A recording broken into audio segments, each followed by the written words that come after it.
إخواني في الله السلام عليكم ورحمة الله وبركاته ورمضان بين كترني وحين قادنيني عشرة كساب سنة بشن سقفك مسلم كعبادة دي سوقرت علم جادا أيقول له عبادة داسي لنا عقبلك إلهي بأقبلك هاي لكن الشرع جوافق ضه درس كنا مع 10 كنا ما أنت وحكوا ساب سيهاي وحيابها برية صامك وهذا مهم تهين التدوينه وقادان سيبادتك ماتيدا dadka adigoo moodaya inay aqoontii leeyihiin sidaada wax badan ba hadana dadku ama iska mashquulsan ama goobaha cilmiga ka fog yihiin nin su'aali soo diro aan eegaya xalayto ismaan lahayn dadku halkaas ay gaarsiisan yihiin xagga aqoon yaraanta wuxuu sheekho markaan xaaskayga habeenkii u tago ma intoon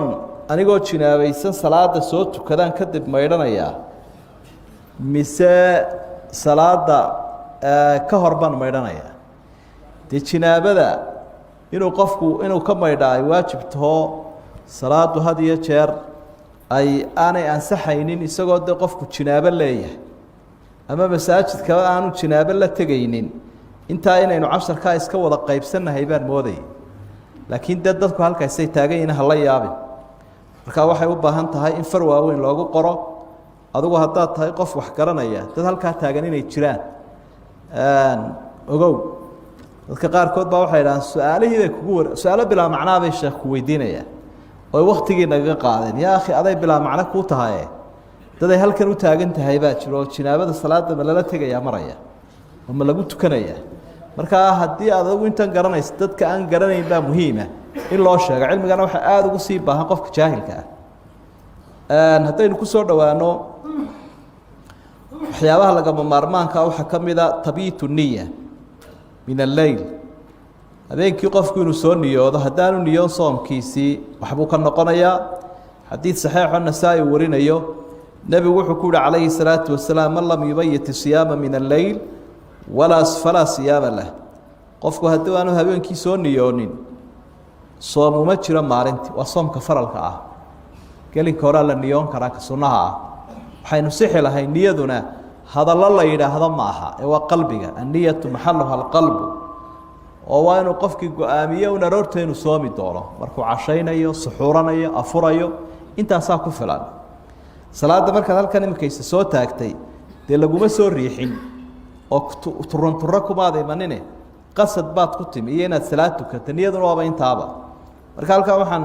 xusaynaa daliil ma laha nawaytu sooma qadin can adaain fardi fiiladaa dheer ee dad badan ay uba qabaanba haddaanu intaa odhanin inaanu soomkiisii ansaxayn arrinta labaad waxaa shardiya inuu qofku iska daayo wixii soomka ka jabinayo kuwan soo socdaynu sheegi doonaa laga bilaabo waagu markuu dilaaco ilaa intay qoraxdu dem odhanayso habeenkii ilaa uu imanayo arrintaasina waa waajib weeye sidaa aayadda aynu marar badan akhriyayna ay sheegayso uma wakuluu washrabuu xataa yatabayana lakum alkhayd alabyadu min alkhayd alaswadi min alfajri uma atimu siyaama ila alleyl soomka bilaaba marka waagu dilaaco ilaa gabalku intuu dhacayo soomka wada ayaa ilaahay ui subxaana wa tacaala waxyaabaha burinaya waxaa kow ka ah galmada hadduu qofku xaaskiisa galmo u sameeyo iyada oo ay sooman yihiin labadoodaba wuu ka burayaa inay soo qalleeyaanna waa waajib inay toobad keenaanna waa waajib 2 bilood inay soo soomaanna waa waajib labadoodaba waa lagu leeyahy sida jumhuurtu qabaan hadday labadooduba sooman yihiin waxaa xaaraana inuu soomka sii jabiyo si uu galmo u sameeyo ilaahay wuu ku ogyahay oo wuu ku arkaya ina rabbaka labilmirsaad ilaahay dhabagal buu kugu jiraa waxaad u jeedo wuu ogyahay marka arrintaasina waa dembi weyn nabiguna calayhi salaatu wasalaam ninkii uu la hadlayay wuxuu ku yihi qoor xore haddaad kari weydana 2 bilood oo xidhiidha soon haddaad kari weydana 60 miskiin waxsii marka qoortii imika ma jirta la xoreynayay labada arrimood kale un weyn waxyaabaha soomka ka jabinaya waxaa ka mid ah manidoo qofku iska keeno biyaha taranka oo isagu qasad uu leeyahay uu iskaga keeno noocay doonaysaba ha ahaato ficil uu isagu leeyahay dhinacuu doonayaba ha kaga soo wareego rasuulku sala allahu calayhi wasalam markii uu maaragtay taa ka hadlayey waxa uu xusay qofku yatruku dacaamahu wa sharaabahu wa shahwatahu min ajli xadiidkii bukhaari ee xadiid alqudsiga ahaa waxyaabuu ilaahay qofka ku ammaanay waxaa ka mid a shahwadiisa inuu ilaahay daraaddii uga tegayo marka haddaanu ilaahay daraaddii uga tegin soomkiisii waa kaasoo uu ka jabay saa daraaddeed qofka hadduu xaaskii la ciyaaro isagu markaa sababuu leeyahay saa ay kaga yimaadaan qallihii baa lagu leeyahay isaga waa maalinkaasoo qallaaya inuu dee toobad keeno haddii qofku uu ishubo waa samayn karaa dhunkasho iyo la dhaqan iyo ciyaar iyo waxaa laakiin inta badan man xaama xawla alximaa yushiku an yaqaca fiihi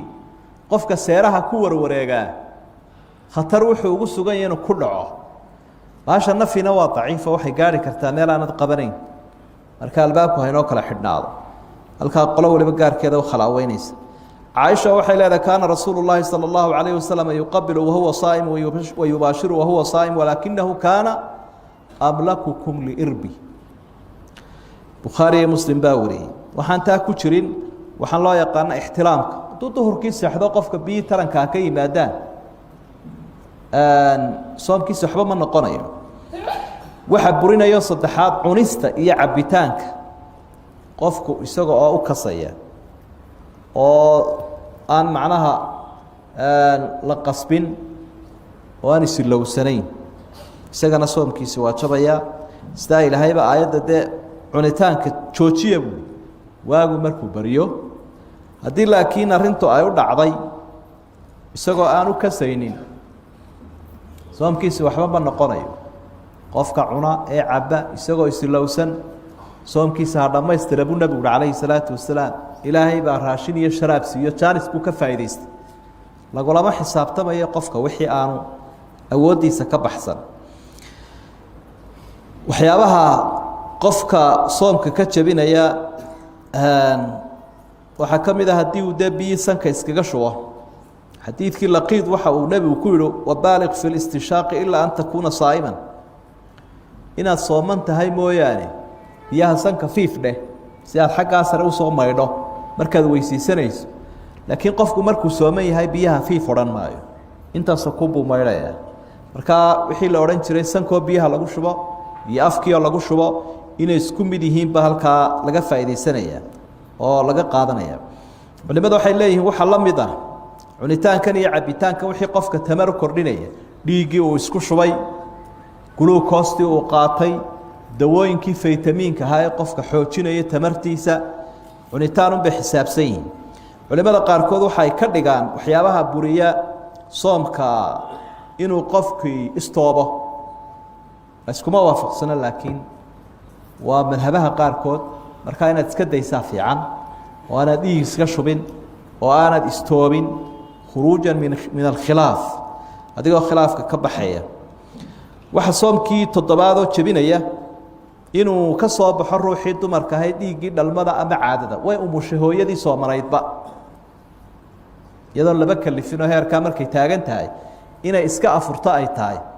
ila hooyo uur lahoo u dhowaatay inay dhasho waa la garan karayaa dhibkeedu halkuu gaadhsiisan yahay sharcigu kuma kalifin inay soonto ee waa inay iska cuntay soo qallayso laakiin hadday dhacdaba in dhiiggii dhalmadu uu ka soo baxo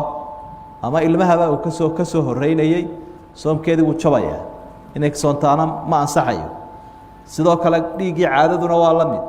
daqiiqadii maalinka u dambeeyey shantii mirre u dambeeyey maalinkii ay soo soomanayd ayuu dhiiggii caadadu ka yimi qad badala sawmuha soomkeedii waa jabay nebigu calayhi salaatu wasalaam dumarka markuu qancinaya wuxuu lahaa alaysa idaa xaadat lam tusalli walam tasum xadiidkii saxiixu lbukhaari ku sugnaa nuqsaanu diin waxaa ka mid ah dee ninkii isagiioo soomkii wadunbay gabadhii kolba uu ka jabayaa kolba uu ka jabayaa wakti uu cibaado ku qaadan karaya iyadii ka maqan markaa kolka ay dhiiggaa dhalmadu ka socdo inaanay dhiiggaa dhalmada iyo kaa caadadu inaanay soomaynin oo aanay salaadana tukanayn buu nebigu sheegay calayhi salaatu wasalaam xaydkiina wuxuu noo la mida nifaaskii macnaha waxaa iyaduna la mid oo sideedaad oo soomkii ka jabinaya qofka inuu go-aansado inuu iska afro niyatulfitr saacaddaa laga bilaabo waabana furay buu dhaanu waa jabinayaaba soomka hala ii soo dhigo qasad uu go-aan buu ku qaatay dee niyadiisii buu joojiyey niyadiisii hore soomka ee u soo socotay wuu buriyey waayo rasuulku wuxuu uhi sala allahu calayhi wasalam inama alacmaalu binniyaat camalka waxaa lagu tixgeliyaa inamaa sixatu lacmaali manuudatu binniyaat camalku niyad buu ku ansaxaa niya dee niyadiibu waa kansalgareeyey meeshuu ka saaray soomkiisi waa kaga jabaya soomku waxyaabuhu kaga jabaya waxaa ka mid a ilaahay baynu ka magan gallay qofki inuu gaaloobaba diintuu caayay ilaahay buu caayay rasuulkuu caayay afka intuu kala qaaday buu edab darro weyn oo intaa leeg sameeyey qul abillaahi wa aayaatihi wa rasuulihi kuntum tastahzi'uun qad kafart laa tactadiruu qad kafartum bacda iimaanikum ilaahay wuxuu uhi ma ilaahay iyo aayadihiisa iyo rasuulkiisaa ku dheeldheelaysa markaasaa leedihiin waanu iska kaftamaynae umaanaan kasaynin waa gaalowdeen buu ilahay yihi waxba ha cudurdaaranina waa qof ku jees-jeesay rasuulka iyo ilaahay iyo aayadihiisa ku afka kala qaado caayina maxaad u maraysa wuu ka sii weyn yahay idan waxa riddada la idhaahdo ama islaamkaoo laga noqdo oo laga baxo qowl iyo ficil iyo qalbi mid kastaba ha ahaatee camalka uu qofku ku dhex jiro way kala goysaa ilaahay baa yidhi laa in ashragta layaxbaطanna camalu haddaad gaalnimo ku dhacdo ciddaad doonaysaba ahawoo camalkaagii soo socday wuu burayaa oo wuu jabayaa waxyaabahaasoo dhan waxay ka mid yihiin waxyaabaha mudilaadka loo yaqaano ee soomka jabiya marka qofku waa inuu kala garto wixii soomka jabinaya iyo wixii aan jabinaynin iyo wixii sunno ah iyo wixii falala waxaynu arki doonaa waxyaabo dadka qaarkood ay dareemaan ama ay u maleeyaan inuu soomka ka jabinayo laakiin aanan waxba yeelaynin cashar iyo cadba waa la yaryaraystaa si aan loogu merganine maanta sideeddaa qodob oo cagafta burisa ama cagafta dumisa soomka sideeddaasaad liqaysaa insha allahu tacaala waanaad ka ilaalinaysaa soomka wixii kale aan waxba yeelaynin iyo sunnayaashiisana duruusta dambe aynu ku qaadan doonaa insha allahu wahaadaa maa aquuluhu waastaqfiru llah aynu isuna soo ducayn oo dadka walaalihiina meel walba jooga marka u ducaysaan idinkaa ducaysan qofka walaalkii oo maqan u duceeya buu nebigu yihi ila qofka soomane duca la aqbalaa buu leeyahy markuu soomanya markuu afurayaba malag ba agtaaganoo wuxuu leeyahay ilaahay ducada ha ka aqbala adiguna intaad walaalkaa ugu ducaysa in la eg baad leedahay marka taasina waa fursad iyo jaanis hadday tahay qoladan iclaamka wax inaga baahinaysa iyo inaga dhammaanteen iyo dadkeenna maqan iyo ummadda islaamka ee dhibku haysta iyo macnaa hankeenu yuu yaraanin keligii haanlaha noqonin adiguna hantaada qura ha ku shubanin ducada dadkoo dhan wada gaadhsiin wax lacagoo kaaga baxaysaa ma jirtee waa erayo kooban oo ikhlaas wato ilaahay aynu la hor fadhiisanno un marka aynu isu soo burburno ducada jazaakum allahu khayra والسلام عليكم ورحمة الله وبركاته وتقبل الله منا ومنكم صالح الأعمال